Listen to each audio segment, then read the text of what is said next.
first responders, you are energy workers already. Do you not read people? Do you not feel a situation? Do you not assess what's going on utilizing your gut and your instincts and your knowledge?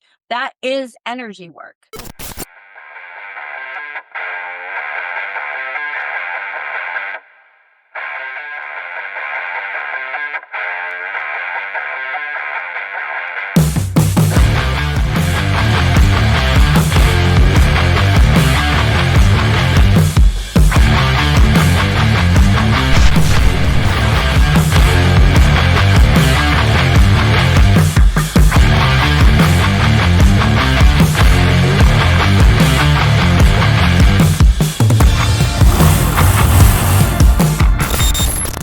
Hi, everybody. Welcome to another episode of the Blah Blah Blah Something Wellness Podcast brought to you by the National Police Podcast Network. I am your host, Tami Sharp.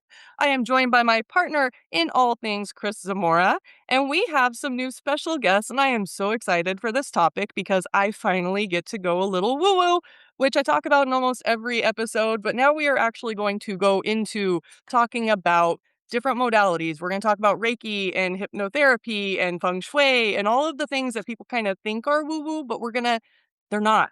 And that's why we're having this conversation. So we are joined by a couple of really good friends of ours, Rene and Ann. Thank you guys for being here. Rene, will you please introduce yourself? And then Ann, I will have you introduce yourself. Okay. Well, thank you for having me here. It's great. So I'm Renee. Let's see, where do we even start? I am a hypnotherapist. I am a feng shui expert. I've been doing feng shui for about, I would say maybe 17 years and hypnotherapy for about 16. So about the same. I'm also a real estate agent. So somehow it all ties in together. um, and yeah, married to a naturopathic doctor. He was not a naturopath when I met him. He was an RN, and he was in a lot of pain. He had chronic pain from football career, college football, and so I sent him to my naturopath, and my naturopath did some injections, PRP injections on his um neck, and he healed, and he said, "What the heck is this? What is this?" So then he became a naturopath because, PRP and stem cells and all those things are very beneficial, and they work, and they actually work to regenerate the body. So, yeah, all of that. I love that. I love the holistic natural part of it because we talk about it all the time. The body knows how to heal itself if given the right environment and conditions, but we don't live in the right environment and conditions. So somebody that goes and studies is like, if you just adjust this, you can protect yourself from that. So we'll dive into more of that. Thank you. And will you tell us about yourself? I'm really excited to hear more about what you have to share. I was like, yay. My name is Ann Cabano. I am a Reiki teacher and practitioner. I've been doing it for about 25 years. I'm also a licensed massage therapist, and I'm also a video production specialist and filmmaker. And they all tie together really based off my life coaching background and my spiritual life coaching. And they make sense to me. They may not make sense to other people, but yeah, that's what I do. Awesome. Well, Chris and I don't normally introduce ourselves too much, but because of this topic, everybody knows that we have, the law enforcement affiliation and we mention hypnotherapy, but I'm actually going to have Chris and I go through our woo woo background a little bit because it's not woo woo. Chris, will you talk about what your healing credentials are? Yeah, so I'm a clinical hypnotherapist, transformational life coach, shamanic Reiki practitioner, and yoga instructor. So what I do is I translate the woo-woo stuff, right, into language that first responders understand, and can that benefit them on shift and then also when they're off shift, right? So, yeah, that's what I do.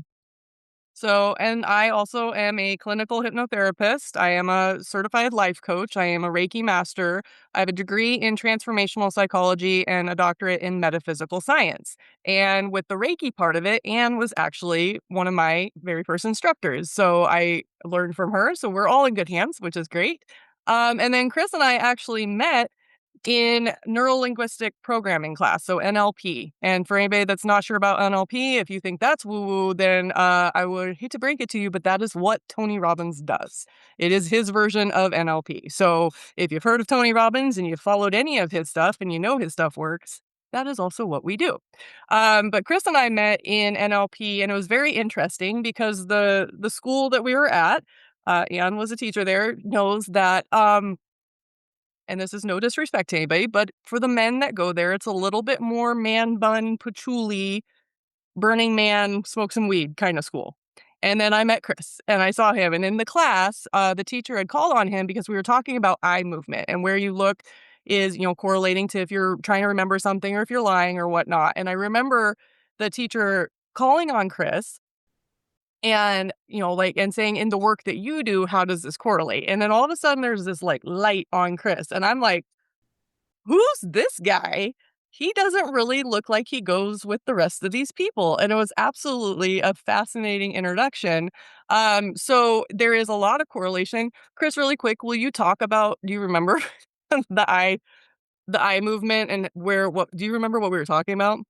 I honestly, I don't. I don't remember. I mean, I remember the class, but I mean, and when we do interviewing and interrogation techniques, I was a homicide detective at that time when I started my hypno journey, which led me to SWIHA. Um, but yeah, there's the eye when we interview people, we watch eye movement, we watch facial expressions, we watch body language. We even analyze statements as well. So all of that in combination. So when Linda was talking about it, it made sense, right? Because now I'm in my brain, I'm connecting. Okay, with the read and interview and interrogation techniques, it's aligning with what we're being taught in here.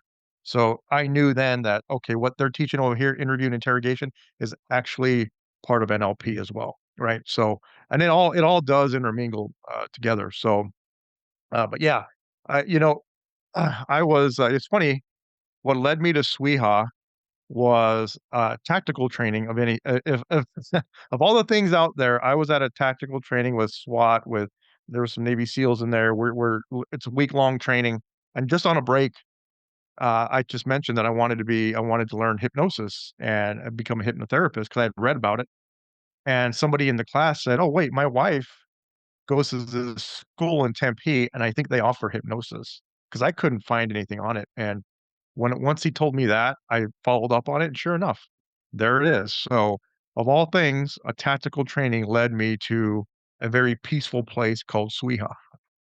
Of all things, right? Well, and I love that, and so when we very first started working with law enforcement, I watered down my bio because I was like, "Oh, I don't know how people are gonna resonate," because for the majority of my life, I always had to start sentences with like, "I know I sound crazy, but da da da da da." And now it's like, no, a lot of people are really resonating with the holistic modalities. They're wanting to know more. So thank you to whoever's finding this episode. We know that you're meant to be here. For Anne and Renee, what led you guys to get started into the holistic wellness side and the woo woo stuff? Either whichever one. Okay, I can go first. So it was actually my son who's 22 now. I was a single mom when I was 22. I had him when I was 22. And he was just such an angry child. He was so violent. They would call me every day from school because he beat up someone and then the teacher tried to pick him up and then he punched the teacher or it was constant.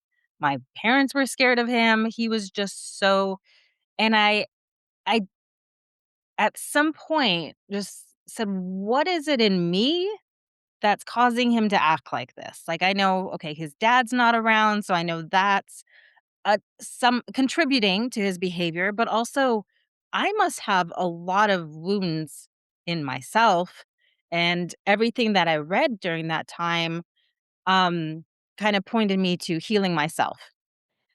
So, I remember just being really stressed about it and talking to someone at work, and they said, "Well, have you looked into Reiki?" And I said, "I don't know what Reiki is."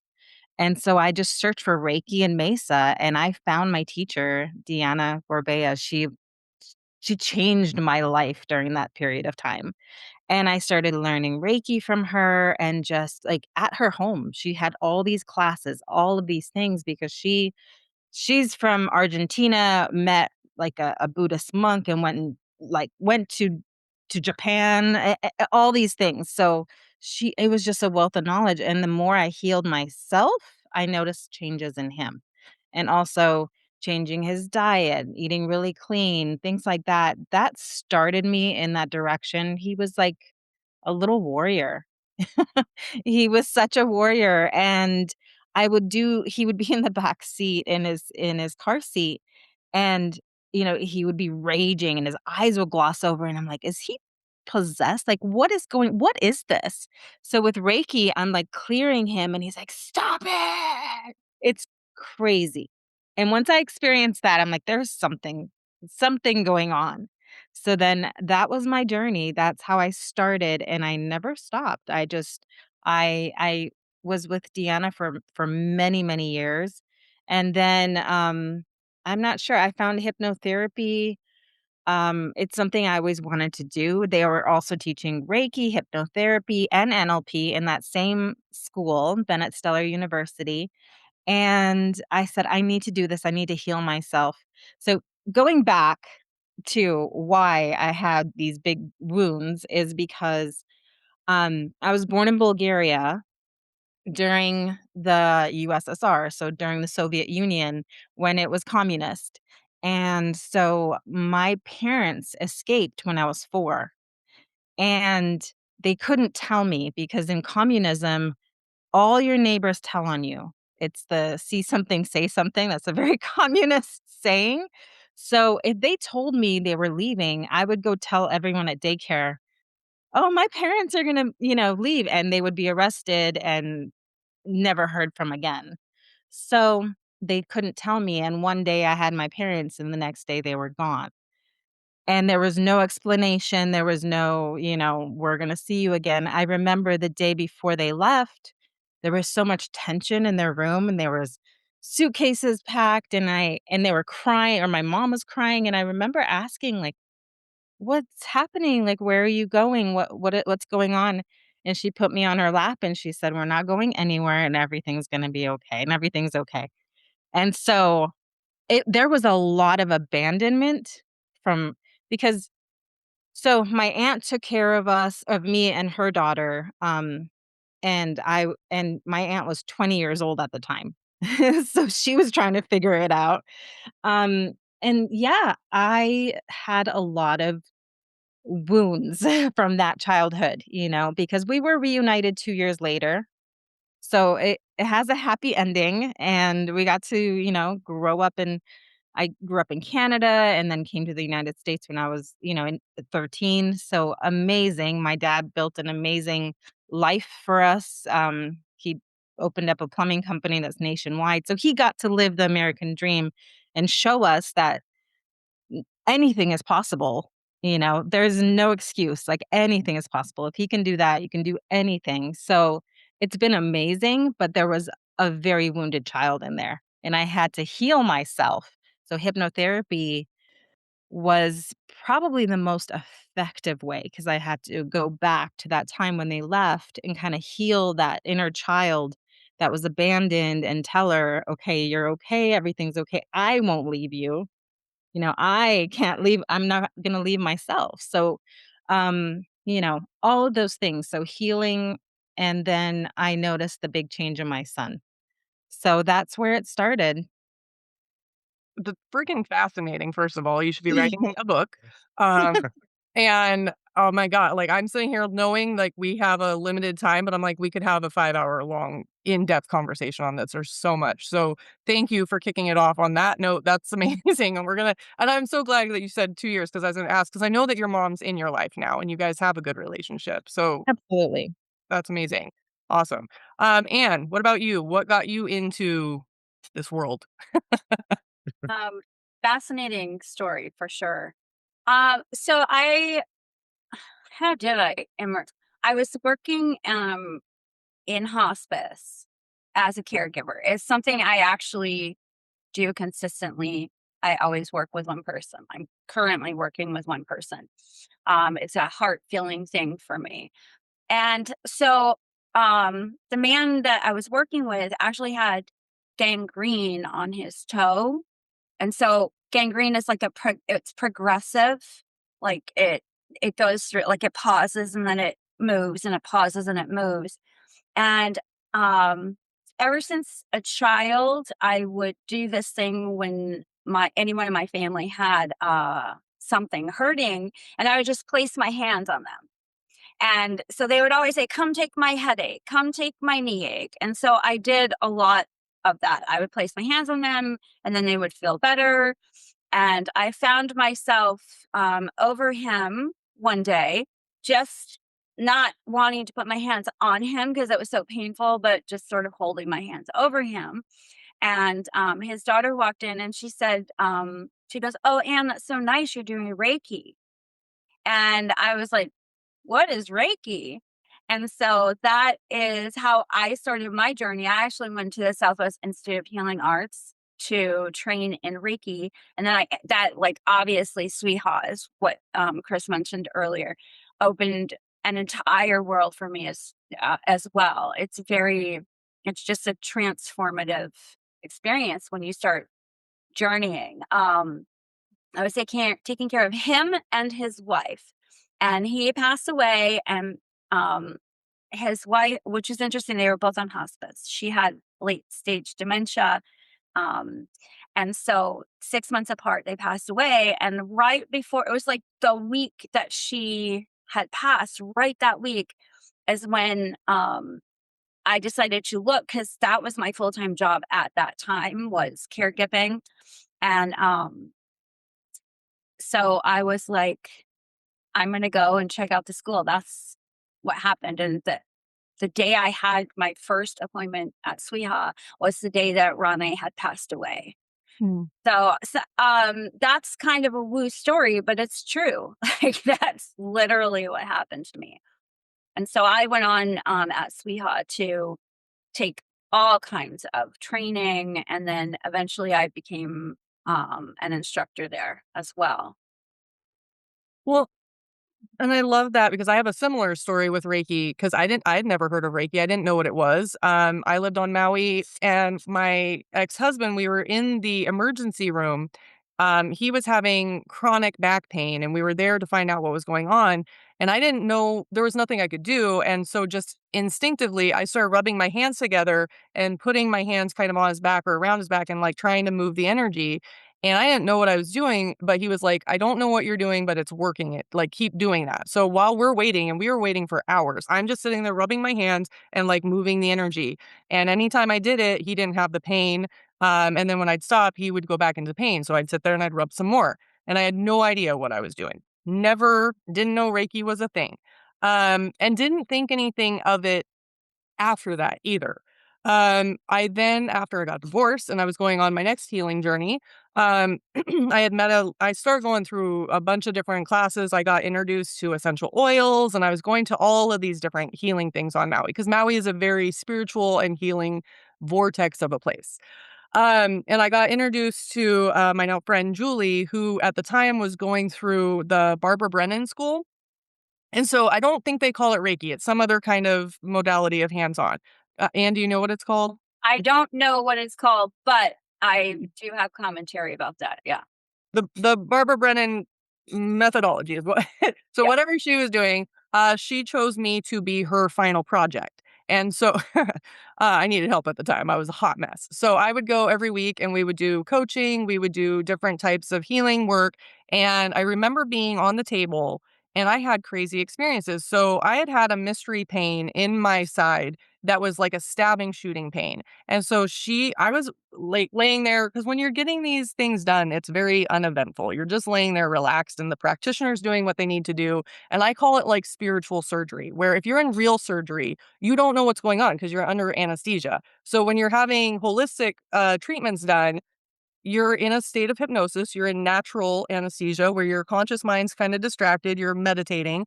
And then the practitioner is doing the spiritual surgery.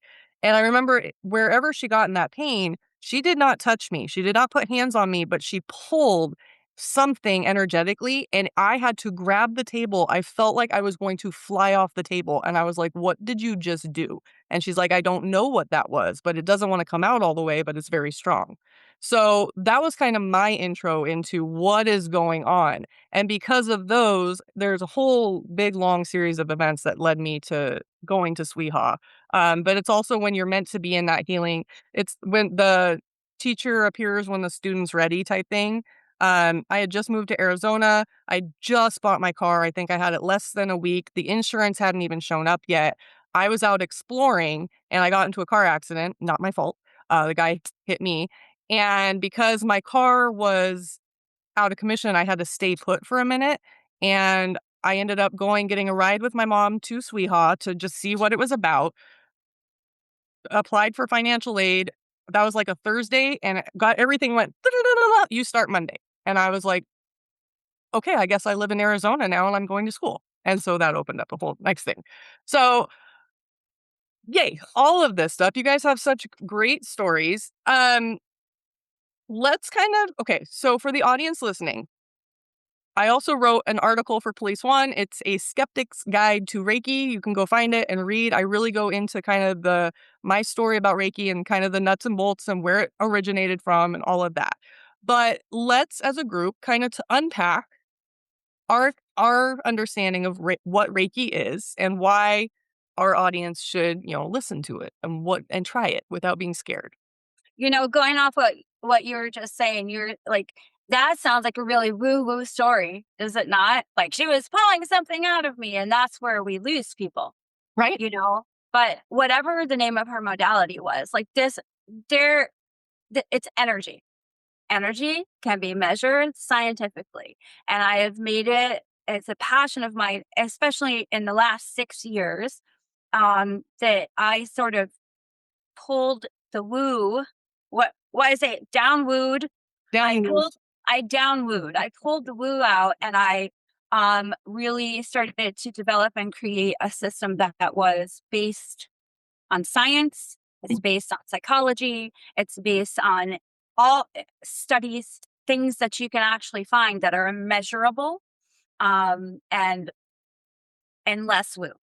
Now, we energetically, right there, what I was going to say earlier, is like there's something called therapeutic touch, which I'm also trained in, which is something RNs do in the hospital. RNs are trained to do therapeutic touch. And as I'm going through therapeutic touch, I'm like, this is just Reiki with a different name. Like, okay, let's call it therapy. I don't care what you call it. It's really just a language to talk to the body. That's it.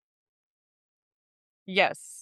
And I love that you said that. And also, so one of the reasons that I have and you can only see a corner of these, but I have a whole wall of these pieces of paper. And to me, they're pieces of paper because I learned my spiritual lessons and the experiences mainly on Maui, but also growing up in Washington, because I grew up in the mountains before the internet. There was nobody to talk to. I literally spent my days talking to trees because it was like, okay, what are we doing? And that sounds woo-woo too, but that's my life. It was the 80s. Simpler times. Let's go back there. Anyway, I got all of these pieces of paper because I'm one of the biggest skeptics. I call bullshit on everything. And I want to understand I'm having these experiences. I want to know why I'm having these experiences. I've had so many, when I lived on Maui, I had so many experiences that I had to study because I'm like, there's something else at play here, and I need to understand what it is. Otherwise, I'm going to live in fear and be terrified of it. And so when I am in fear of something, I want to lean into it and face that fear head on. So really quick for the audience too, there's 3 acronyms for fear. Do you guys know what the acronyms are? Something phase. You tell us. Face everything and run. No. Yeah, well, no, almost. So there is false evidence appearing real. And that is a lot.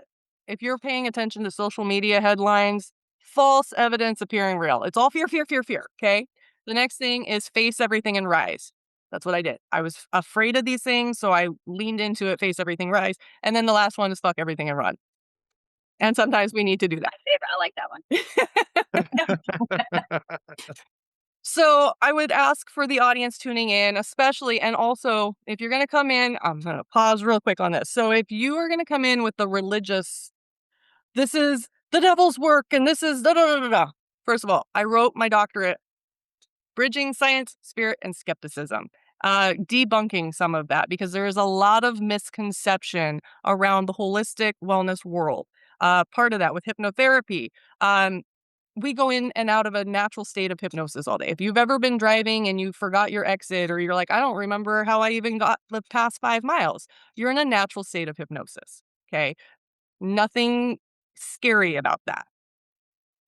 The reason that hypno has such a weird stigma around it is because Freud could not do it. He wasn't good at it. He didn't like it. He didn't believe in it. So he poo-pooed it. And there was a whole bunch of stuff that went around that. And then it became a Vegas hypno cluck like a chicken thing. But clinical hypnotherapy, extremely, extremely effective. It used to be a main medical practice, and we can get into all of that. I'm going off on tangents, but I just want to say for those, because anybody that's tuning in, I implore you to listen with an open mind and ask questions before you just shut it out with judgment.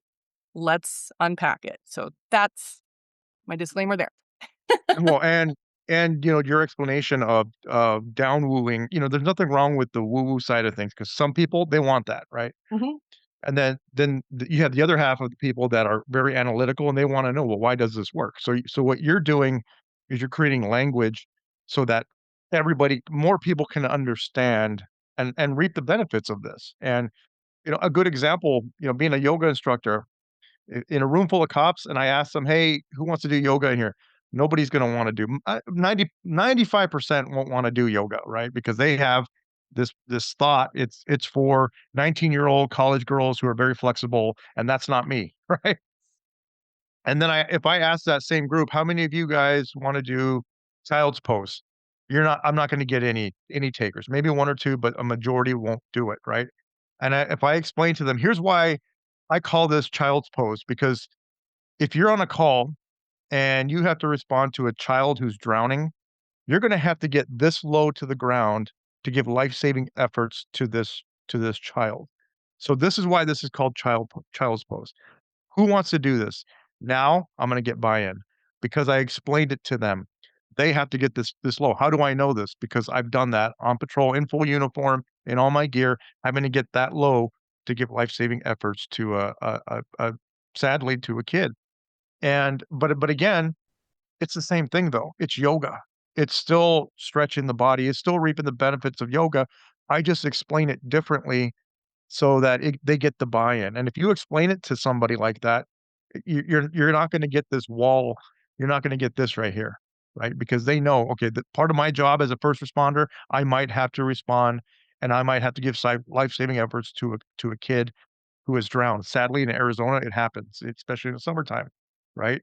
So high likelihood that's probably going to happen. So I better be ready. So I better make my body ready for that, especially because I'm going to be wearing all kinds of gear that's going to prevent me from getting that low, right? So what you're doing, and I think it's great, and I think it's smart to do that because if you go too woo woo, you shut down 50% of the population out there.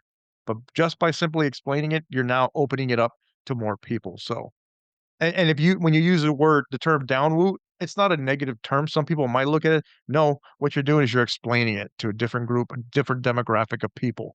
And heck, you're gonna double the people that you work with, the population, just by simply doing that. And I think if more practitioners understood that, they'd be more open to just explaining little things like that. Don't get me wrong. There are some people that don't want the woo-woo stuff.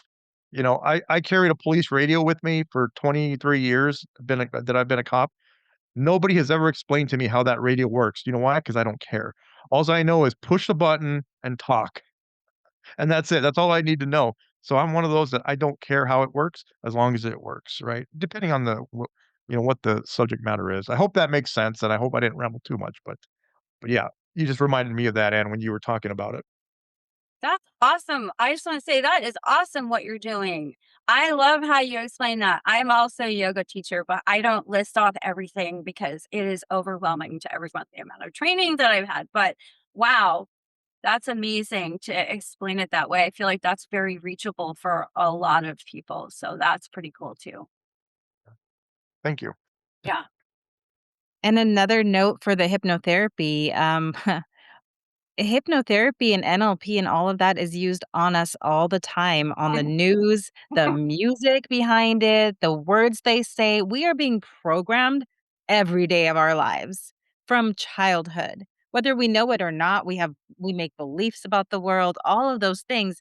So really hypnotherapy is deprogramming the stuff we're unconscious of and reprogramming to something that benefits us, something that, we can live to our highest potential and not have those negative beliefs or negative things that are in the back of our mind holding us back. So it makes us better.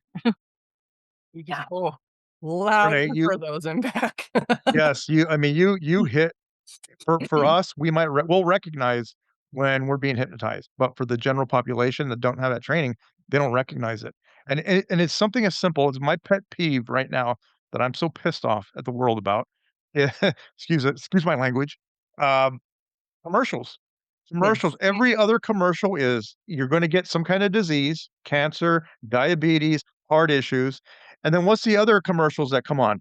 Oh, medication, big pharma, right? "Oh, take our medication and it's going to fix this, and by the way, here's some side effects, blah, blah, blah, blah," right? It's like and that's every commercial, so what's happening? It's scaring people. It's scaring people into thinking they're gonna get cancer, diabetes, heart issues, depression, anxiety, all this other stuff, and the other message it's sending is, "Take our medication, and it'll fix everything," right? So, if you watch that and I challenge everybody, any of the listeners out there, watch your favorite TV show or whatever it might be, whatever you stream from, when commercials come on, take note of what types of commercials they're playing, because I guarantee you it's gonna be one for disease that you're gonna catch or medication. Think about that. I cannot believe they pulled cigarette commercials from TV back what, in the late 80s, early 90s, right around there, right? Why are they not pulling these commercials for medication? Those should not be on there, in my opinion. And it's just like you said, Renee, it's programming us into thinking we're going to catch one of these, right? Oh, That really pisses me off because kids are watching this, and it's funny, because I oh, sorry. what? Sorry, go ahead. I'm just like, yep, keep Yeah, going. no, that really that to me, that subject matter really because we have kids, and they watch this stuff. Hmm. Oh, and then it's like a warfare on the children's minds with the cereals and the candies. I mean, sugar's their drug, right? Like sugar is the drug they're pushing on children, and it does damage. So yeah, all of it is NLP programming, Mhm. hypnotherapy, all of it, everything, every day. So yeah, it's time to learn what it is, see it for what it is, separate yourself from it and, you know, choose wisely and consciously what goes into our minds. Well, and that is such a good point, especially with the TV. So with if you were to go into a hypnotherapy session, the the facilitator is their whole job is to distract the conscious mind and to get into the subconscious. So what is the TV doing? It is distracting you. You are in a relaxed state. And typically, what do we do when we go, we watch our show, we're into it, we're in this whole imagination world, our conscious mind's distracted, we're in it, right? We're in a state of hypnosis. And then the commercial comes on, maybe you sit there, or you get up, you go to get a snack, you go to the bathroom, but that sound's still there.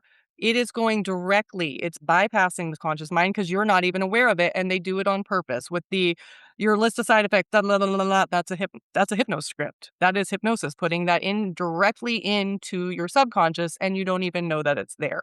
Now, we absolutely 100% are being programmed. Also, I want to just say for people to understand, we know Big Pharma, and I don't want to say too much because we'll get shadow banned on the internet because of how it is. But the healing arts world, the practitioners, we are not allowed to say that we can cure or heal anything. If we put that anywhere in our marketing that we have the ability to heal you or cure you, we will get fined. And we'll get in big trouble. It's a no-no. There's also another reason that holistic wellness is called alternative medicine because that word alone says you have You can go to the doctor, or you can do an alternative, something else. I think all of us are under the same thing, and I love that Sweeha taught this, is it's integrative. If I break my leg, I am not going to sit here and put essential oils on it and Reiki it. I'm going to go to the doctor. I'm going to go get the x-rays and I'm going to go do that. Now, what I'm not going to do is just blindly take their prescriptions. I am going to come home and now I'm going to do my Reiki to help manage healing and pain. I'm going to use essential oils to speed up the process. So it's a balance, and we need to have that balance. But before we can even get to the balance, we need to have self-awareness. So really quick on that tangent too, before I let everybody else talk. If you are not sure, if you've been, I think as a hypnotherapist, everybody's like, you can't hypnotize me. Well, okay. First of all, if you come to a hypnotherapist saying you can't be hypnotized, then you're right. And a good hypnotherapist is not even going to try, because if that's your mindset, none of us are in a battle of ego. So if that's what you believe, cool, carry on with your life. Now, if you are getting emotionally reactive to any of the topics that you see on social media, and you are having a huge emotional reaction over a person that you've never met, a topic that you've never met, I would ask you to take a step back and be like, why?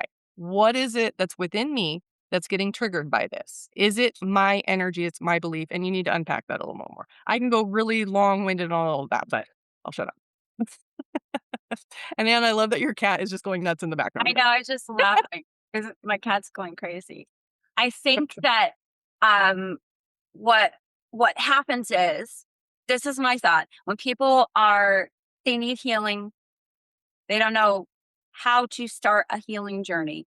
It's very overwhelming because there's all these things to choose from that they sound like unachievable, or something you can't grasp, like something you can't grasp onto.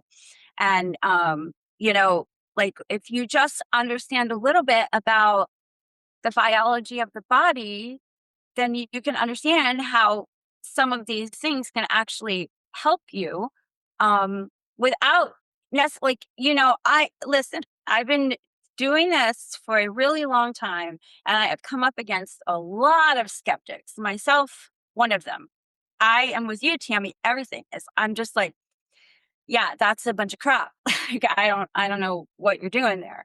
And so just for my own self I have to understand, I'm kind of neurospicy. If you guys haven't gotten that, that's why I'm so involved with a lot of things.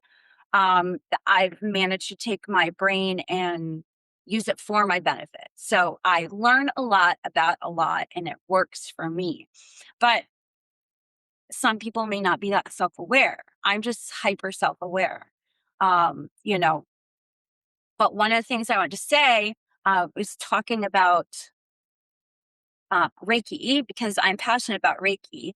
I'm passionate. Body work is the same thing. Reiki is one language. Massage is one language.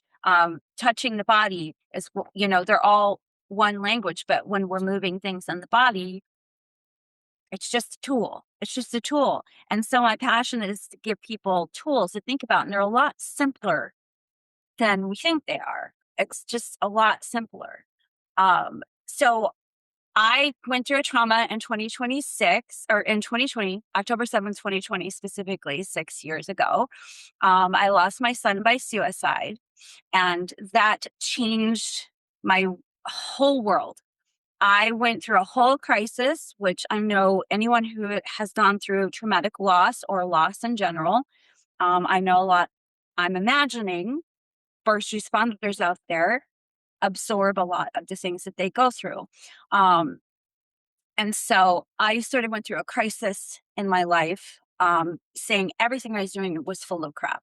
What is a Bachelor of Metaphysical Healing? What does that mean to me? What is Bachelor of Ministerial Counseling? What does that mean? All this is crap. I don't believe in any of it. What is Reiki? None of it. So I went through a crisis of not really believing in the things that I did in the world.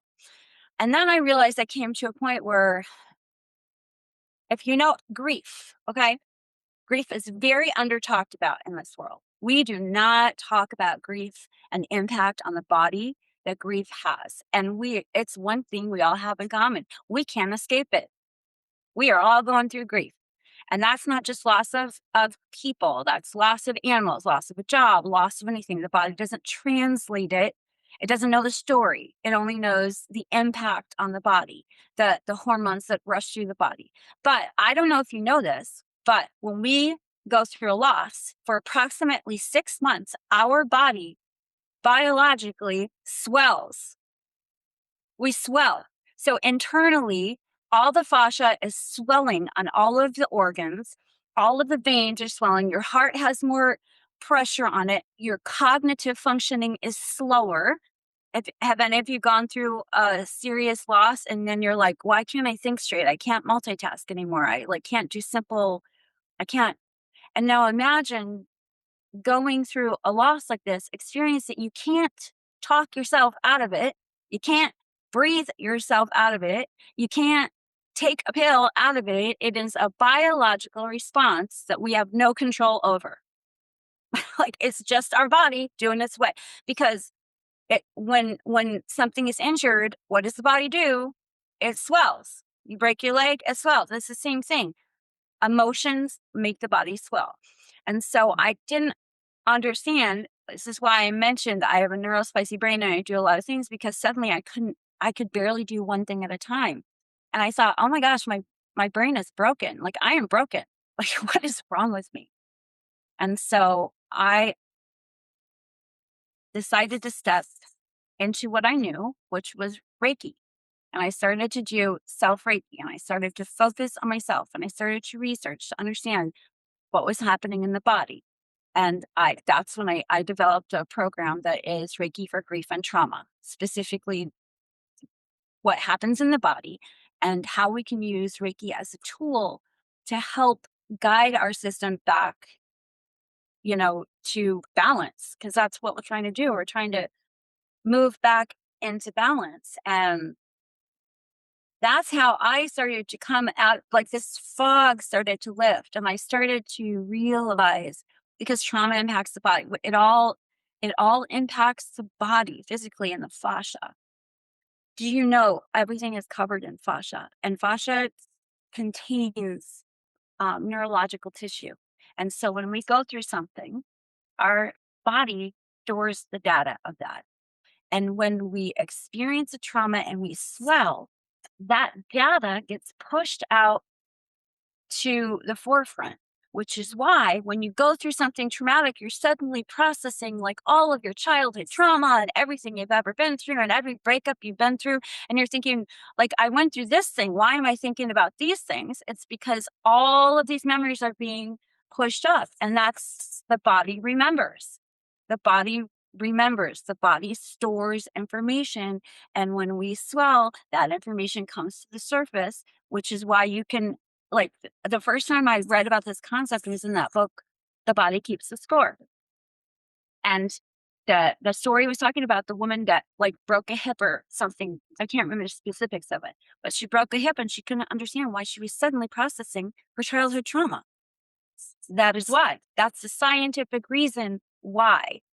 So I get very passionate about the power of all of these modalities to create healing within our body. And we're just guides. Like you said, Tammy, we aren't healing you. We are just guides. We are there to witness what you're going through, or we're there to tell you this is normal and it's all normal. And earlier you said sometimes when you're talking about your story, Tammy, when you're laying there, you're talking about a peaceful experience, right? This is the idea of what Reiki can be, but that's not always the case, because your body can begin to process trauma. And if you have ever processed trauma, when your body uncontrollably shakes, it's when you are witnessed and held in a space of safety. That's when your body starts to process. And so we aren't healing you. We are creating containers for you to unwind your body. And that doesn't necessarily even always have words. That's what energy is. That's energy. So sorry I got on my little soapbox, but I'm really, really passionate. I'm really passionate. No, it's so good. Thank you. Yeah. And so accurate. There's so much I want to unpack with that. Um on multiple levels. So yes, yeah, I did say, the peaceful part, but yes, you can absolutely your body can start convulsing, you can start crying. Everything is energy. And for anybody that doesn't understand that, Chris and we've been playing with energy a lot lately. We have tuning forks, we have singing bowls. What is the device that you just got? Oh, it's a frequency machine. I forget the actual name of it, but yeah, you can program different frequencies The Schumann and just listen. resonance. It was it's a everything's vibration. And you can, In my and bag. with vibration too, if you don't believe that, put some water in a bowl and hold a speaker up to it. Put a tuning fork up to it. Tap it. It's going to vibrate. So that is the visual for those that need a visual to see the energy. And so, yes, it's absolutely okay. Now, what I want to unpack with this, because you touched on so many good points, and that the staying in the cell memory. So that's actually the things that got me into the healing as well. When I was on Maui, I had so many experiences about past lives, and that's what got me into hypno, because I wanted to understand past lives. And I had learned, I think, I have books back here, uh, Sylvia Brown, those types of books, about that everything stays in your cell memory, everything stays in your subconscious. So what Renee was talking about her childhood, we can consciously forget things. As children, we fall down, we get hurt, or somebody calls us stupid on the playground, and we move on and we go. That's still in our cell memory. It was a trauma, even if it's a small. So you got to remember, when you're a child, trauma is not as big as we've all, as adults and with the first responder, we know when we think trauma, we think big traumas. When you're a child, somebody calls you stupid for the first time and that hurts your feelings. That is a trauma. And it plants a seed that then can compound over time. What I want to talk to you guys, since we have you here, the statistics for the average person, typically the average person is going to experience 2 to 7 major traumas in their lifetime. And it's also the statistics that first responders are witnessing and experiencing 3 to 500 traumas over the span of their career. That's not counting their childhood. They're in constant trauma, trauma, trauma. And there is no talk about, what you're picking up from the scenes and the people. And I have a story that I can share of that as well. Um, with the statistics, I'm going to keep talking about the statistics, because everybody in our world with first responders harps on the statistics, but there's not a lot of unpacking of the why. And so now what you were just saying is that your body swells. And for everybody listening, that is very true. And we all experienced that for the most part during COVID, when we were in quarantine and we couldn't leave our house and we were witnessing whether it was true or not in your local area, but we were seeing the news and we were seeing things that the store shelves were empty. We couldn't get food. We couldn't get access to stuff. A lot of us gained weight. That was a defense mechanism. That was a primal, we might not have what we need, so our body's going to swell. We are all in active trauma together. And again, like Ann said, that's science. That's real stuff. Um, not If you don't have the tools and the awareness to do some of the stuff throughout, with first responders, you're doing a 20 to 30 year long career of trauma, trauma, trauma, trauma, trauma, trauma. And then you retire, hopefully. And then you get the statistics of, well, you're going to get cancer and you're going to die within 5 to 7 years. But we don't talk about why. And it's because your body has been in this fight or flight response for so long. It's literally swollen. It's literally trying to repair. But if you're not giving it the proper environment to ever repair, then you're going to get this big balloon effect. It's like a balloon mortgage, where it's nice for a minute until you get to the reality of what it is. And then you're going to get forced to deal with the reality of that. So on all of that, let's unpack. I know you guys are not in the first responder field, but you do work with all of the high performers and trauma and whatnot.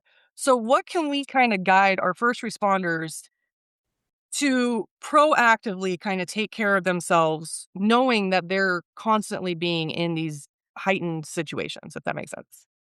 Well, I would say, I'm like, I don't want to do all the Keep time. going. I'm going to honor you, but I would say that, to break it down really simply, our body translates trauma as we have a stress response. Now, veterans and probably some of the first responders and really like a homicide investigator, I would imagine, the trauma within the body is going to be different. We're talking about a PTSD response in there as well. But to put it as simply as I can. Our body has the stress, there's the stressor, and then there's the release of the stress, which are two different things. And so on a daily basis, we have to learn how to release the stress. And I'm actually basing this off of a book, another book. I read a lot of books, but the book is talking specifically about movement. So keep it simple. Every day, if you can start to integrate a movement that helps the body begin to release the stress. It may not eliminate the stressor, but you have to complete the cycle of stress. Otherwise, you're compounding the stress. And so movement, whatever that is, if you're a physical active person, obviously working out, dancing, swimming, going for a bike ride, going for a walk, creating movement in the body that gives it a place to transmute this stress into balance. Breath work is something I think everybody should learn. Very simple breath techniques because we don't breathe. Yes, we naturally breathe, but we naturally breathe well. We're holding our breath. So breath work is something that's a recommendation. It's a tool. These are all tools. I can add one to there too. So taking a little more woo woo, but everything you said, and also what I guide my clients through is with breath work, but also visualization. So you're going to use your breath and then ground into the earth. Just visualize your energy going down into the earth, grounding yourself because we're here on purpose. We have a mission here. So just we sometimes forget to ground ourselves and we're so much in our thoughts and our emotions that we need to just be present and then with our breath bringing that energy back up, opening the heart and then with again another breath, expanding beyond and connecting to source, all there is, God, whatever that is for you, and then just being present. When you're connected and grounded and centered and aligned, you show up different. Things don't affect you. And so when you're connected with pure source, you bring that energy in and you kind of surround yourself with that energy and it's this beautiful golden light and you can imagine yourself being surrounded by your aura, your egg, an egg shape of that golden light and you can go through your day in that way and things don't affect you as much, right? Because now your presence is you show up different, things turn out different and you can affect people and places around you just by your presence when you show up that way. So that is another practice that can be done and it could be just fast. When you get to the scene, do that and then walk in and see how things change. Yeah, that's why it's called a practice. You're anchoring it into your body. And so Mhm. essentially you practice this and practice it 5 minutes, 10 minutes, 15 minutes, you anchor it into your body. And then it's a lot easier to sink down into it. I always talk about the Mhm. restroom method. Okay. You're going to the bathroom. That's a natural response. That's a perfect time while you're in there taking care of business. So take a minute and drop down into that space you've anchored into your system. These things too, for the first responders especially. And the thing is, we already talked about it's the wording and the language. Like how Chris was talking about, if you were to go into a typical yoga studio and you do child's pose, you're not going to relate with it, so it's not going to do it. But he made it make sense for first responders. So it's the language. So now when it's the religious component of it, before you start your shift or whatever you're doing, you want to protect yourself. One of the prayers that I say is I'm protected by the armor of God and my angels of light. Anytime I step into a car, I do that. When I'm on the freeway and my anxiety's starting to get up and people are driving like idiots, we're in Arizona, so that's a thing. Um, I'm protected by the armor of God, angels of light. You do your little prayers, you do your mantra, you protect yourself in a golden bubble. One of the other things that I do when it comes to energy, because when you have people directing energy, that can affect you. And so if I know that there's a specific person that's jealous or you're hating on me or whatever, and they're directing and I can feel that energy coming at me, I imagine that there's a mirror And it's the kindergarten. I know you are, what am I? I'm rubber, you're glue, whatever comes to me, bounces off me, sticks to you. I just imagine a little mirror being like, goes back to wherever it comes from. I send that back to you. I don't accept that. I don't let it in my bubble. And yes, it can sound a little woo woo, but it is effective. You imagine yourself with a protective cloak. You can call it a bubble, an aura, whatever it is, but you're with that and you send it out. Now, if you don't know where the negative energy is coming from, I've had many times where I couldn't figure out intuitively where it was coming from. So I imagine that I am in the middle of a disco ball and there are mirrors around me and it's going to go back to wherever it needs to go, but it is not going to come into my energetic field. I don't allow that. Now, the way that I learned to do that is because I used to not have any boundaries and I didn't know shit. I walked into my friend's house one day and she was yelling at me that I bring in all sorts of spiritual stuff all the time. And I open doors and I'm like, I don't know what you're talking about. I don't know what doors you speak of. And so I had to learn that I was picking up all of these things because I'm very open. I was very open. That's the other thing, too, for the untrained healers, the untrained empaths, the untrained intuitives. Most of the first responders, if you're actually going to be honest, because if you got into the profession to be of service and to help and to serve, I say untrained because we can be sponges that bring in all of this stuff. So if your life is in chaos all the time, I would tune in, trust your intuition, go to the bookstore and find a book that pops off the shelf. Reach out to us, ask questions, listen to the podcast. Start tuning into some of these people to learn how to have energetic boundaries and push that stuff out so that it's not coming into you. The breathing is so important. The cool thing is with the breath work is the military absolutely is leaning into breath work. They've been doing that for a while. And law enforcement and first responders are starting to be like, okay, yes, there's something to breathing. Absolutely. And you can do it from the seat of the patrol car. Nobody knows that you're breathing. I would also say one more thing. I'm so amped up on this conversation. If you are a cop and you're dealing with somebody on the street that is, as long as you're not in super danger, but they're spinning out, they're up in the ethers, they're not talking straight, take a pause and be like, hey, bro, like, let's breathe. Let's do some breath. I'm going to take a deep breath. One, it's going to help you. You might be surprised that if you have somebody breathe and take a pause and it shifts the pattern of thought, it might very much de-escalate the whole thing. Because like Ann said, we all forget to breathe. And when we forget to breathe, that's where anxiety, because we're like, so Chris, you've been quiet for a minute. You want to chime in?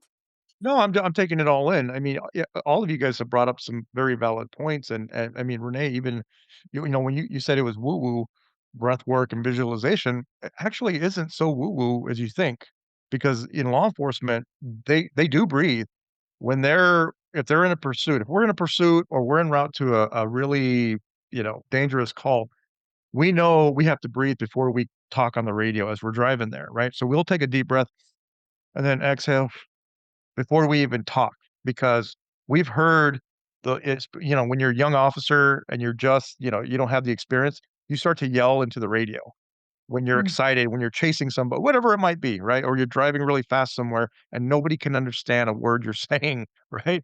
So as we get more experience, we learn, oh, I got to breathe before I talk into this radio so that everybody can understand me. So breath work actually comes into play in your patrol car as you're en route to, or you're in a pursuit, but behind a vehicle. Also, breath work is really big on the range when you're shooting, right? And especially when you're shooting with a rifle at 100 yards out, you learn the power of breath work and how important it is, because in order for you to get that shot that looks like it's like this big, you have to breathe, and you have to breathe in between the inhale and the exhale. Inhale, exhale, and there's a natural pause right before you inhale again. That's when you pull the trigger, because that's when you're at your most calm, right? So I always wondered, why do I feel so good at the range out, because I'm qualifying with my rifle. I always thought, oh, it's 'cause I get to shoot this big thing that goes loud. No, we were actually doing yoga. We're actually doing breath work. We're doing movement, right? From 100 yards all the way down to, 5 yards, 10 yards. It's all movement. It's all holding different yoga postures. On top of that, a lot of breath work before every shot, and then also I'm out in the sun and I'm moving, and that's why I always felt so great after qualifying with my rifle. I always, again, but we don't, but I lack the self awareness, right? I wasn't trained as a clinical hypnotherapist, or in Reiki or a yoga instructor. So I couldn't connect those dots until I got trained. Then I'm like, oh my God, we're doing yoga on the range. Who would have thought that? Right. Yeah. So, but again, and the visualization too. We visualize. We were told by our firearms instructor, visualize you're around hitting that 100-yard target where you want it. That's visualization, right? Also, we visualize SWAT teams they'll actually, before they go serve a search warrant, kick in somebody's door, they actually will set up a shoot house so they can visualize going into this house, right? They'll practice over and over going in so they know where the right turn, where the extra room is, where the stairs are, right? They will actually set something up so they can visualize it, because under high stress, last thing they wanna do is to overthink. They wanna be able to respond. So we do use visualization quite a bit in law enforcement. We don't do it kinda like Sweha teaches it, right? But it is visualization. It's the same thing, right? It's just, again, translating that so they understand it. Yeah. That's amazing. Absolutely. And with the visualization too, so there was nothing woo-woo about anything that you just said, and every cop should be able to resonate with what you just said.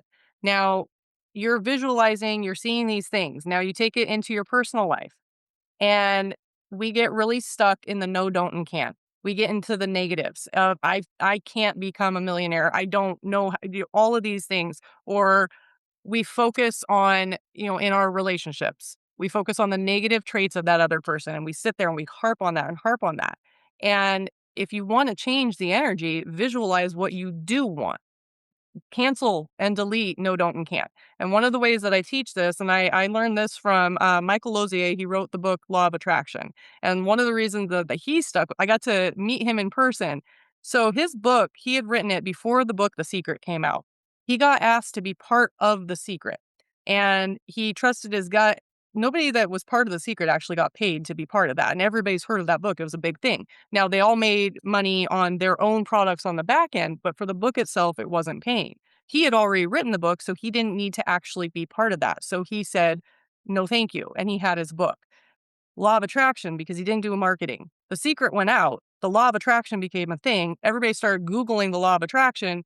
His book went viral real quick before viral was a thing, because he visualized it. He didn't know how it was going to happen, but it happened.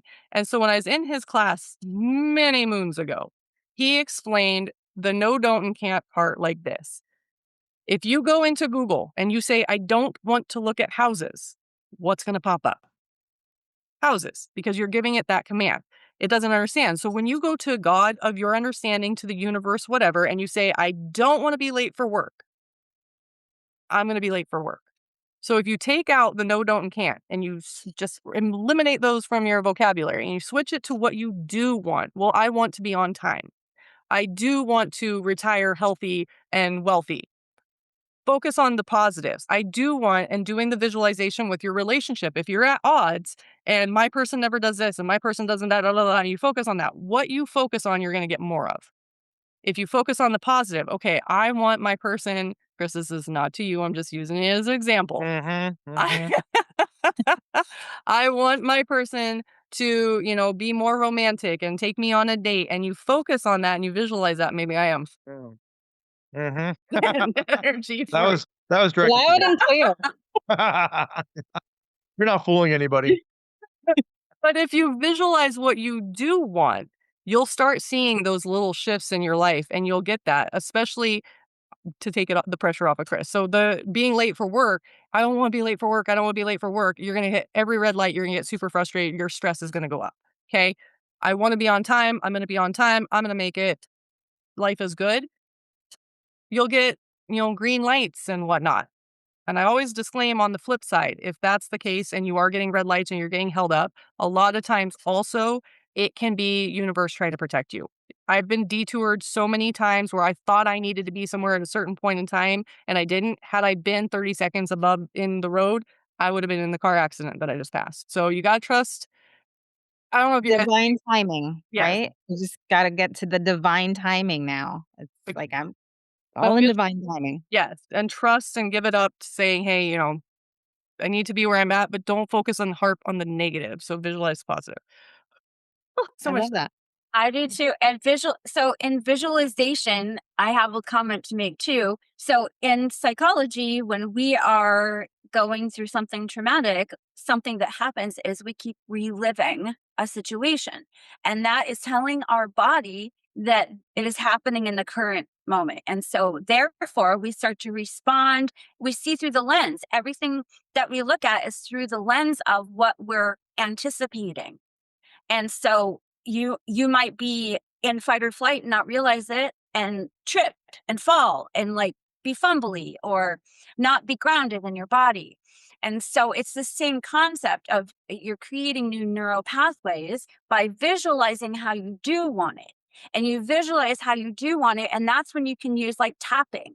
You visualize how you do want it, and this starts to anchor it into your body so that those moments when you want to flip the script, it's really just mastering your mind. You don't want to relive. You want to go back into the visualization of how you want it, and then you can teach yourself to begin to respond through this lens of what you do want rather than what you don't want. Now that does I'm not trying to downplay any type of reliving and PTSD response, but just in its most simplest way of working with neural pathways, because our brain, neural pathways and neuroplasticity in our brain, we're able to reconstruct a new world. That is what healing is.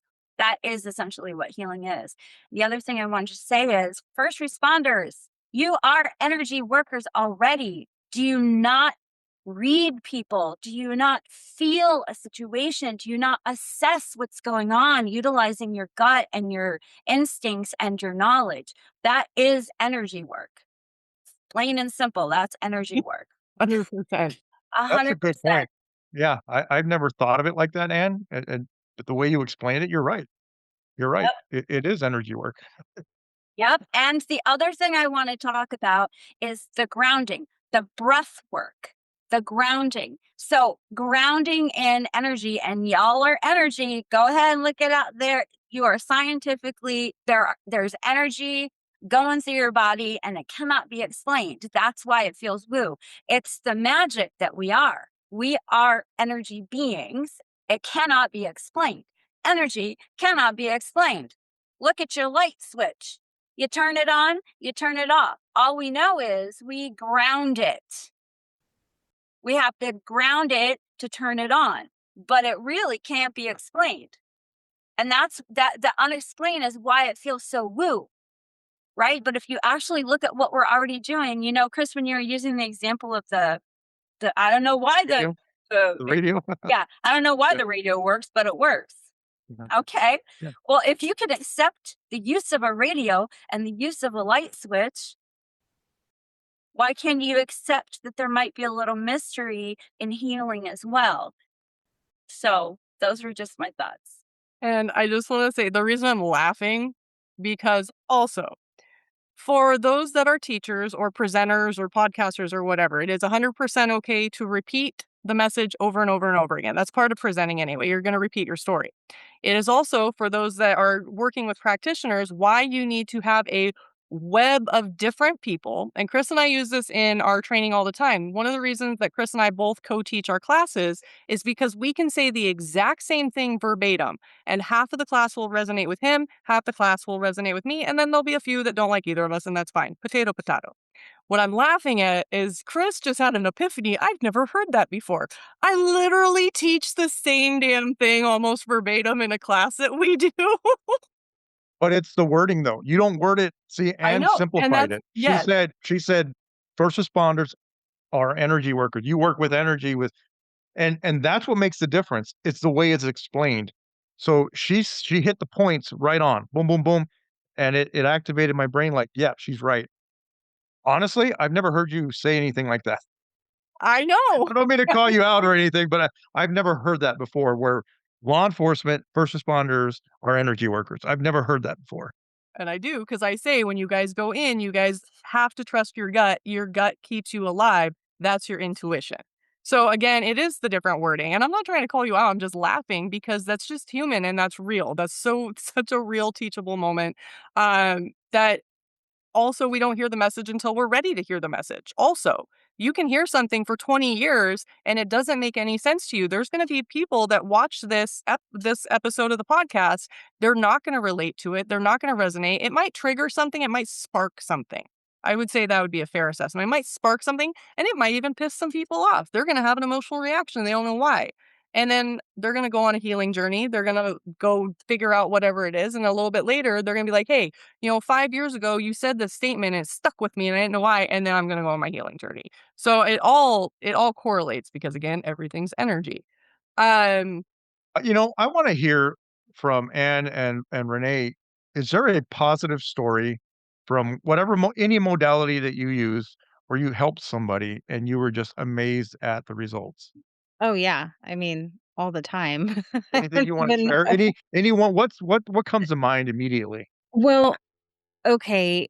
A lot of times when I work with someone, especially with the hypnotherapy, and they heal some of their, inner thinking and their thoughts, they end up getting married or they get the house that they've always wanted or, whatever that thing that they were stopping themselves from getting, that's the next step in their life, and it's like, "Oh my gosh, you've attained the thing you thought you could never get."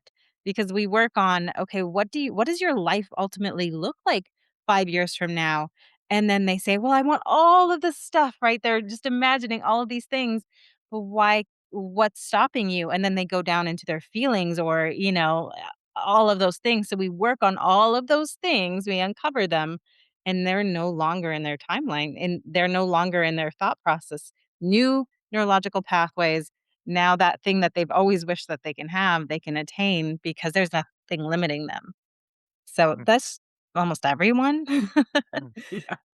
mm, hmm, I hmm, to answer your question, I feel like I've been very blessed to witness people step into empowerment all these years. I want to accentuate the work that I do with the Reiki for grief and trauma because I ran that program approximately 2 years to measure the results because I'm trained in 3 styles of Reiki. And I continuously take Reiki from anyone that teaches it, just see if I can absorb something different because I feel like you can always learn. And so I took this style that I've always been teaching and then sort of switched it up, especially the Reiki one, which is specifically to help people start to become aware. And I measure the results. I can't, like, I wish I had all the women that took this class standing behind me right now. So we're talking about entire transformations in their lives. Um, I'm trying to share info without sharing info because it's very sacred when people are talking about their grief journey and their trauma journey. But she went from a place of deep grief and being stuck in that grief and being able to make movement in her life, which looked like giving herself permission to get rid of belongings that belonged to this individual that had passed away. Um, Giving herself permission to realize that maybe this wasn't always peaches and roses within this relationship that had ended via death.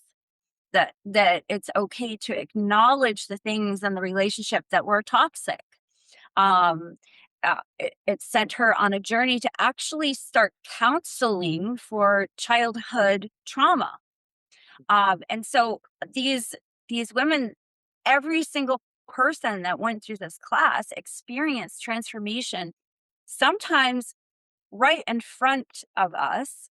And sometimes they had to marinate in the info. They had to apply the info. And then they started to have ahas and they started to make connections. Um, and all of them have empowered themselves. They've all taken um, you know, just had a new lease on life because I feel like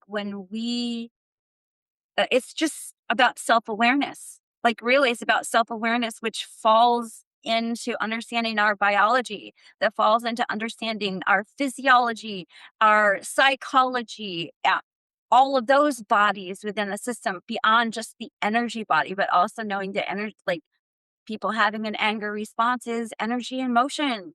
Your emotions moving is movement.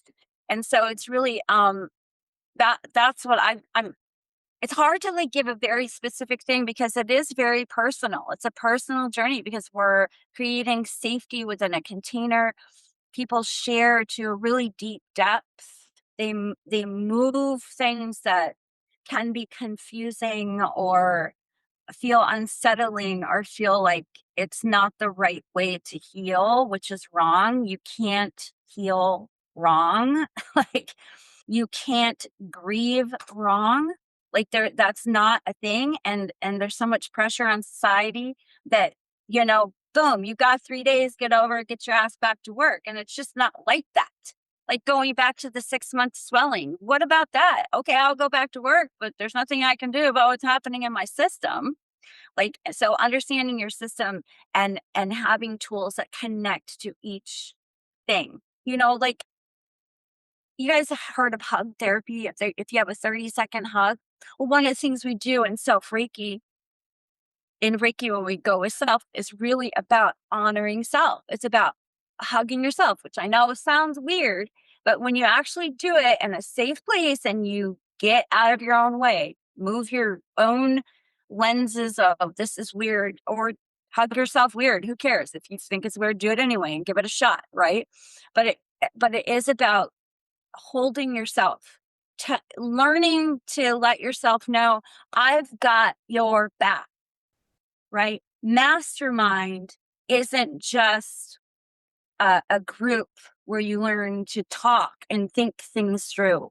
Mastering your mind is really a discipline, just like any other expertise, where you begin to really learn how to control your own emotions, control your own responses. And if you can't control them, and if you can't recognize them, you learn to give yourself grace. Like you are a human being and there's so much shit happening that you just don't even realize you have no control of.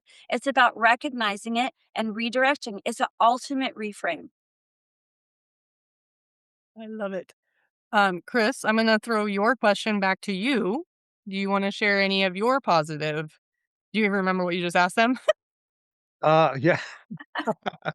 Well, no, one of the things so being I went into hypnotherapy, honestly, so that I could work with cage fighters to get them prepared to fight in a cage, right? Because I was training in mixed martial arts at that time.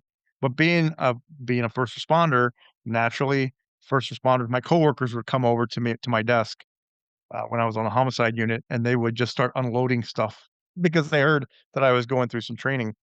But one of the things that I really enjoy is it's parts therapy and working with uh, adults that were traumatized as kids, right? And usually it's some kind of sexual trauma, right?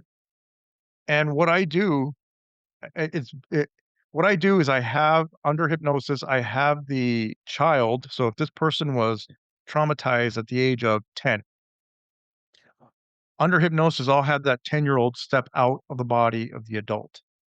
And I'll have the two of them sit on the couch together facing each other. And then I have the adult ask or speak to their child self, "What do you wanna say to this 10-year-old?"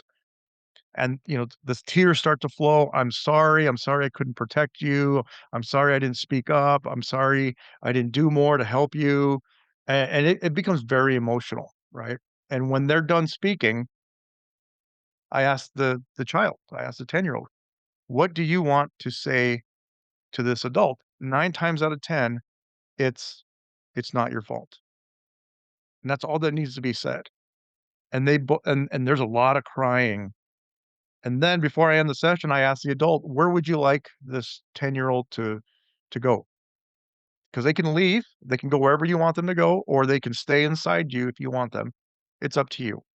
And usually it's, well, the beach. I used to love going to the beach. I want them to go to the beach and I want them to be happy. Okay. Say your last words and then allow them to go to the beach and enjoy the rest of their life, right? And they do that. And once they leave, I bring them back. And there's so much crying that happens, which is great. I love crying in sessions. I don't have tissue, because if you give somebody a tissue, they stop crying. They're not done crying yet, right? I just allow them to cry it out until they're finished. And now I know that they've done what they needed to do at that moment, right? And to me, I had never had a desire, like, I never went into sex crimes because I did not wanna be around that type of crime. It's just so, like, horrendous. Like, I had no desire. I'd rather work homicides, I'd rather work undercover, I'd rather work robbery, all this other stuff. But for some reason, I had clients reaching out to me, and I think it's because I had my law enforcement background. There was a trust there. And, I don't know, to me, that was the most impactful. I've got to do some really great sessions with people and different types of hypno sessions, but that one right there is, to me, like, number 1, just because I can see healing happening in real time, right? And they can see it. And when they come out, usually they want a hug when they come out, right? And, to me, that's like, "Okay, something happened here, and it was good." So I'll share that. What about you, Tammy? Oh, you out now.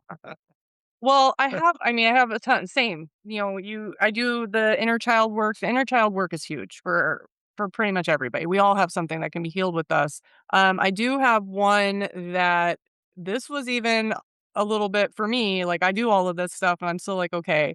I was doing Reiki. Okay, so let me back that up. So for Reiki, if you go to a Reiki practitioner, for the most part, you're going to get somebody that's learned the protocol and they're going to move the energy. They're just serving as a vessel. They are not connecting their energy to yours. They're just there, if they're doing it correctly, to just move the energy, and then they will disconnect from you at the end and be all good. I do Reiki a little bit different. I have to, before I go into a session, I'm very intuitive. I'm very empathic. And here's where I might lose some people. I do not advertise that I do psychic medium work, but I do from time to time have that ability. I don't seek it out. I don't like it because when you say that you're a psychic medium, people really need to hear from their loved ones, and I don't do that.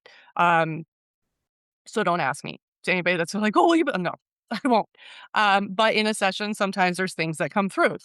And so I have to very much ground and protect myself before I go into a Reiki session. And the way that I start, I always scan the body. I take my hands above the body to just kind of see where the energy blocks are. And then I start the protocol. I start with the eyes, ears, top of the head.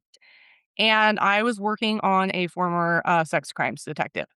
And now they're just very relaxed on the table. Their eyes are closed. I know that physically their eyes are closed. And I'm doing my thing. And I had my eyes closed for a little bit. And then I opened my eyes and there were eyes looking at me through the eyes.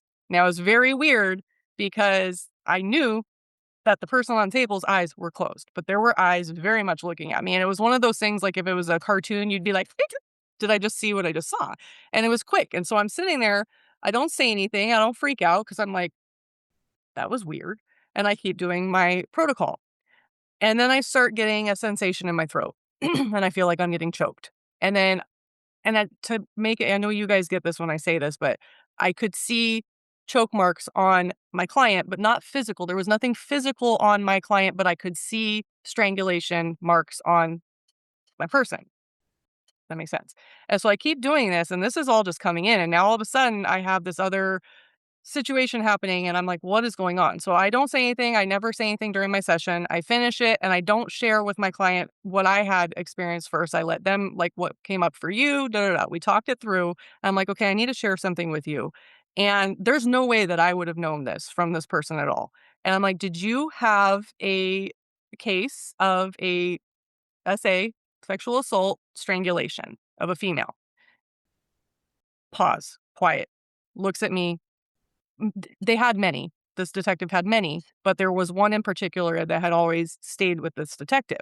And so we started talking about it. I'm not going to go into too much detail of it, but what was crazy, she's like, the victim had stayed with the detective as a place of protection and also as gratitude because they solved the case. They caught the bad guy.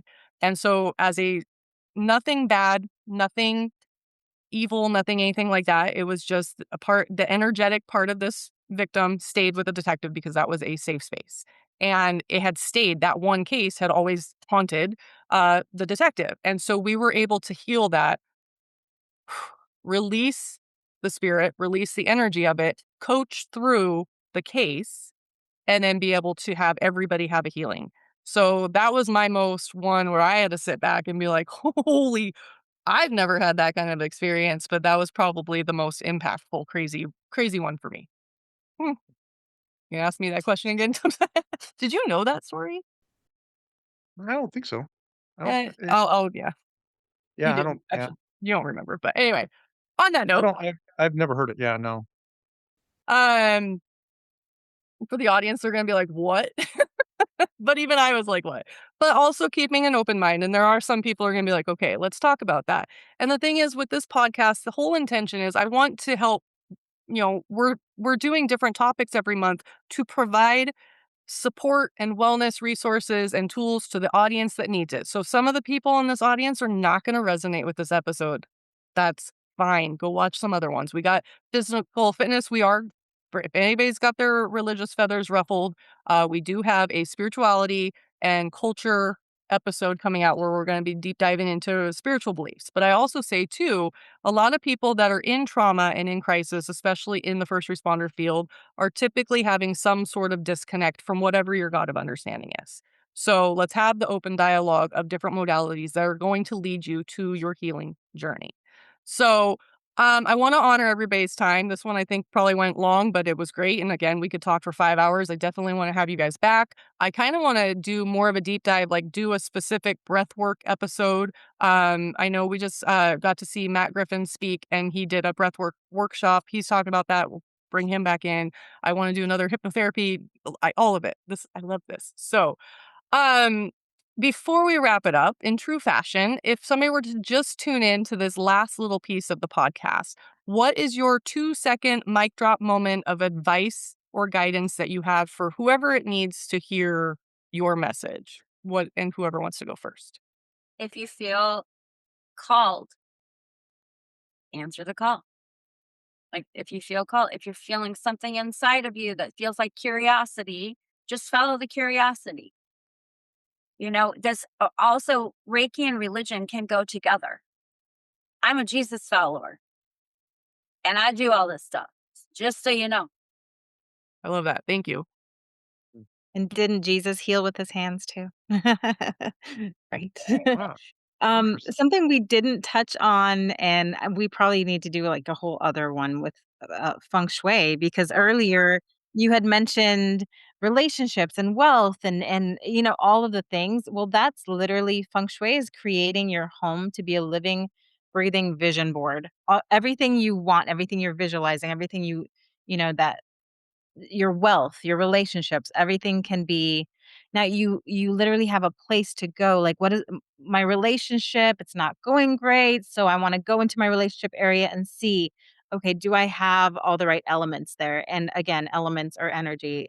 Everything's energy, and bringing harmony. And your wealth corner should have, you know, your money tree or something that represents wood and growth and abundance. So every time you look at it, again, it's like a constant reminder to your subconscious, my money's growing. My relationships are harmonious. I have people that support me. My health is amazing. All of those things as you walk through your home, they're just reminders. Once you have it all set up, they're just reminders subconsciously that everything's going the way you want it to go. And you can physically take the action to make a difference in those areas of your life. So you have the intention plus the action. And that's why it's so powerful. Uh, So, we do. yeah. I will have you back to do a dedicated feng shui because I was also just on a podcast, which was super fun because I went on the Room to Think with Licia, and we got to talk about, and I was like, I'm not a feng shui expert, but I do know about decluttering and removing, and we both are DIY decorating people, so I love it. So Mhm. yes, we will absolutely unpack that because your home is. Chris and I just know this. So we had been blocked business wise. Like, we're doing all of this work and there were just so many blocks. And then last week, we all went on a cleaning rampage and just did a full deep clean. Like, I pulled everything from the refrigerator and scrubbed it down, like full spring clean. Mm-hmm. This week, it's been every email's been like green. Green means go. Here, go, go, go. And we're both Yeah. like, oh, so there's definitely You're that. moving energy. Yeah. Exactly. You're moving energy and it's shifting and it allows the energy to, all of the things. So that's great. Yay. Yes to the okay. Chris, what about you?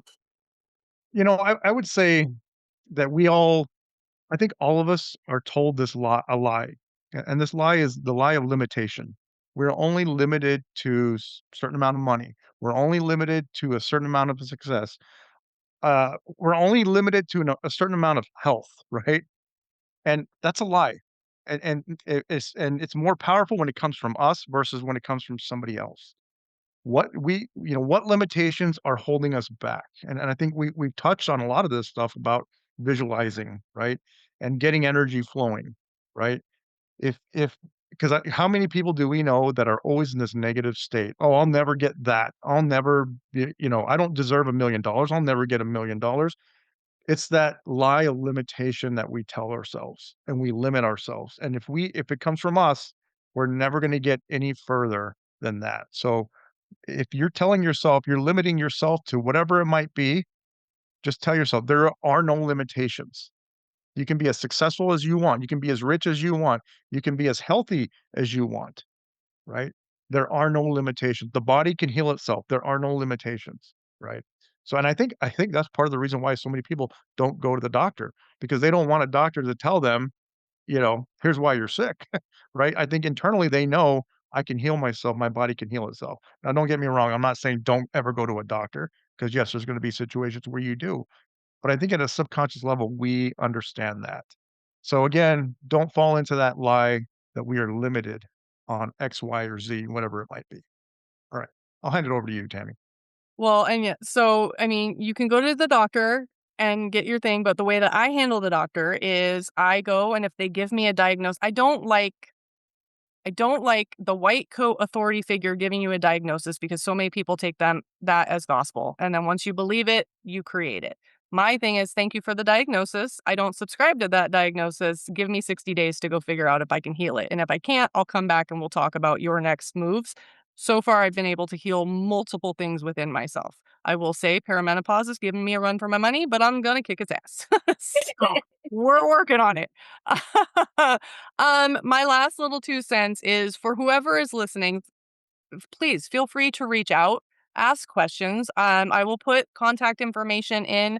Um, get curious. Like Anne was saying, just get curious. If this is feeling like something, and here's the thing, I know how I work in life. And I know that people that come into my world are a reflection of my energy in some capacity. So whoever is watching this episode, I 100% know that you're in tune with it. I know that you're like, okay, what do I do?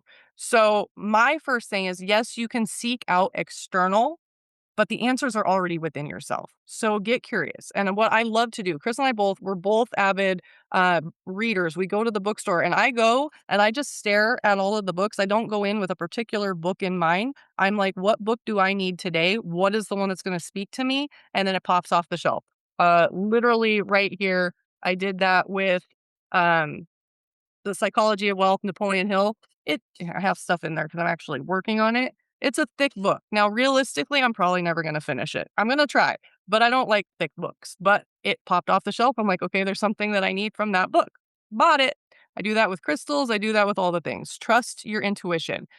One last thing, too, if you are learning, if you're like, okay, for the most part, people know they're getting in tune if you see 11:11 on a clock or little numbers. So you start to strengthen your intuition by little tiny confirmations in order to get to, the level that we're all at of like understanding healing and all of that. It's all a series of little tiny confirmations that you're not nuts. That, okay, I'm going to manifest a parking spot today. And then you manifest a parking spot or and you got to be open to how it shows up too. There's one last story and then I'll let it go. So I was in a drive-through at Starbucks one day and I was talking on the phone on speaker to my friend and I was like, man, I should have taken out stock in Starbucks. I buy so much coffee. I could be rich right now. I want a free coffee. And that's what I said. And then I get to the drive-thru. They hand me my coffee. I take a sip and I'm like, this is milk. There's zero coffee in this. This is vanilla milk. What the crap? So I give it back to them. They go remake it. They come back. Now there's no vanilla in it. I'm like, this is coffee and milk. Like, what is going on? And I was getting frustrated because I didn't realize what was happening. So now the third one, I got it for free and I got a gift card. But I was so mad at the point because they're messing up. Hello, coffee. I need my fix. That's my soul juice. Um, I was mad and I didn't see it until I pulled away. And then my friend on the speakerphone that had listened to the whole thing was like, holy shit, you instantly manifested your free coffee. And I was like, oh, so it's not always just a like rainbow and puppy dog approach to get you what you want you're manifesting, but be open to the process. So on that note, thank you guys for being here. To the audience tuning in, thank you so much. And until next week. Thank you.